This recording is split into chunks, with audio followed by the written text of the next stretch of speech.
बिहार के भाइयों बहनों 60,000 करोड़ दे दूं, 70,000 करोड़ दे दूं, 80,000 करोड़ दे दूं, लो 1 लाख करोड़ दे दिया। वो भाषण आपको याद होगा।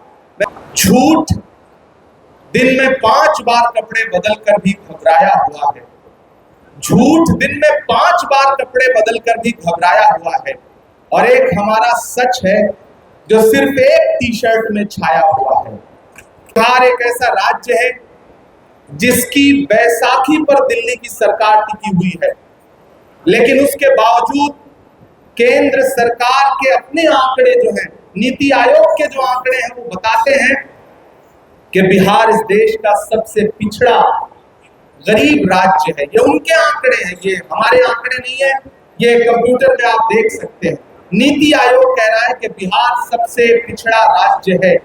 और उसमें चौंकाने वाली बात यह है, क्योंकि मैं सीमांचल में बैठा हूं, इसलिए मैं इन तथ्यों को आपके सामने रखना चाहता हूं कि नीति आयोग जहां ये कह रहा है कि बिहार देश का सबसे पिछड़ा राज्य है, वहीं नीति आयोग ये कह रहा है कि पूरे बिहार में सीमांचल सबसे पिछड़ा जोन है। सीमांचल के जो जिले हैं, चाहे वो अररिया हो, चाहे पूर्णिया हो, चाहे कटिहार हो, चाहे किशनगंज हो, ये सबसे पिछड़े जिले हैं। साथ साथ कोसी, सुपौल और उसके आसपास के जो जनपद हैं, तो सबसे पिछड़े जिलों में आते हैं।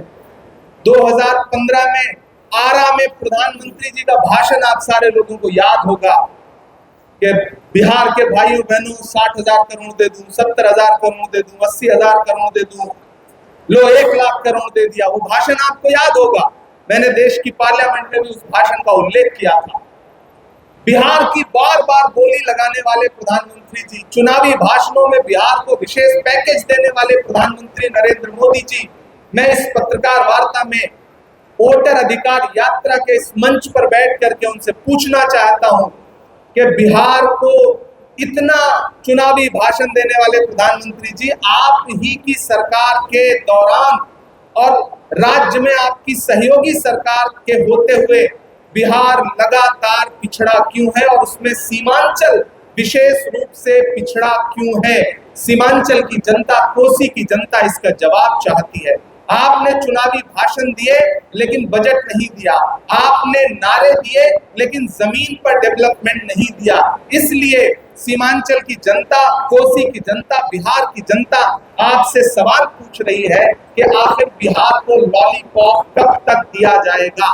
और आपने जो वोट की चोरी की है, उस वोट चोरी को राहुल गांधी जी ने, तेजस्वी यादव जी ने और गठबंधन के बाकी सहयोगी दलों ने, उनके नेताओं ने पकड़ लिया है। और अब आप परेशान हो गए हैं। राहुल जी ने तथ्यों के सामने देश के मंच पर सारे सबूतों के साथ चुनाव आयोग को बेनकाब किया, और उसके बाद चुनाव आयोग जिस तरह से टरकाने वाली भाषा बोल रहा है, वो बहुत ही शर्मनाक है। उसे जांच करनी चाहिए थी, लेकिन वो हलफनामा मांग रहा है। देश के प्रतिपक्ष के नेता राहुल गांधी जी ने जो बातें कही हैं, वो किसी हलफनामे की मोहताज नहीं है। राहुल गांधी जी के बारे में पूरा देश जानता है कि राहुल गांधी जी उन्हीं तथ्यों पे बात करते हैं जो तथ्य सच्चे होते हैं। राहुल जी ने जो तथ्य देश के सामने रखे हैं, कर्नाटका के बेंगलोर की एक असेंबली का जो डेटा उन्होंने देश के सामने रखा है, वही डेटा ये बताने के लिए काफी है कि किस तरह से वोट चोरी हो रही है। और अब एसआईआर के नाम पे पूरे बिहार में जिस तरह से लोगों के वोट काटे जा रहे हैं, और कुछ विशेष इलाकों को चिन्हित करके जिस तरह से वोट काटे जा रहे हैं, वो जहर देता तो सबकी नजर में आ जाता। सो ये किया कि हमें वक्त पर दवाएं न दी। बिहार की सरकार हो, केंद्र की सरकार हो, उन्हें पता है जनता में उनके खिलाफ एक भयंकर गुस्सा है। मैं सीमांचल में बैठा हूं, इसी सीमांचल में किशनगंज में अलीगढ़ मुस्लिम विश्वविद्यालय का एक सेंटर जो है, वो यूपीए के दौरान 2013 में सोनिया गांधी जी के इशारे पर, उनके अनुमोदन से, उनकी ख्वाहिश पर यहाँ को एक सेंटर मिला था। वो सेंटर पिछले 12 साल से विकास की बाट जो रहा है। 136 करोड़ रुपए सैंक्शन हुए थे। आज तक सिर्फ एनडीए की सरकार ने 10 करोड़ रुपए दिया है, बाकी पैसा नहीं दिया है। मैं लगातार उस आवाज को देश की संसद में उठाता रहता हूं। आज राहुल गांधी जी मखाना के किसानों से मिलने के लिए घुटने तक पानी में उतर के उनके खेतों में खड़े थे। जो काम प्रधानमंत्री को करना था वो देश के नेता प्रतिपक्ष राहुल गांधी जी कर रहे हैं।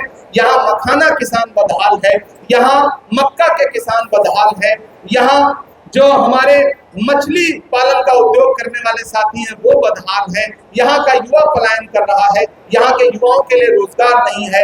ये सीमांचल बड़ी उपजाऊ धरती है। अगर यहाँ पे सरकार ध्यान देती, सिर्फ भाषण न देती, तो शायद परिस्थितियां कुछ और होती, यहाँ के नौजवानों को पलायन न करना पड़ता। लेकिन सीमांचल और कोसी के साथ जो सौतेला व्यवहार केंद्र और राज्य की सरकारें कर रही हैं, आने वाले दिनों में सीमांचल और कोसी और पूरा बिहार बदलाव लाएगा, महागठबंधन की सरकार बनाएगा।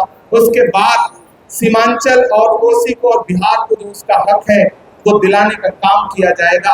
आप मीडिया के साथी यहाँ मौजूद हैं, मैं आपके सामने ये तथ्य भी रख रहा हूँ कि किसानों की तरफ से लगातार ये बात हम लोगों के सामने आ रही है, राहुल जी तक आ रही है कि यहाँ यूरिया नहीं मिल रही है, खाद नहीं मिल रही है, स्वच्छ पानी नहीं मिल रहा है। कुल मिलाकर के आप यहाँ का जनजीवन देखेंगे, यहाँ के लोगों का जीवन यापन देखेंगे, तो आप ये पाएंगे कि वो लोग जो एक तरफ उनसे कहा जा रहा है कि अपने प्रमाण पत्र लेकर के आप जाइए और अपना SIR करवाइए, यानी कि गहन समीक्षा करवाइए। मैं बिहार की जनता से भी कहना चाहता हूँ, ये आपके अधिकारों पर डाका डालने की अंतिम कोशिश है।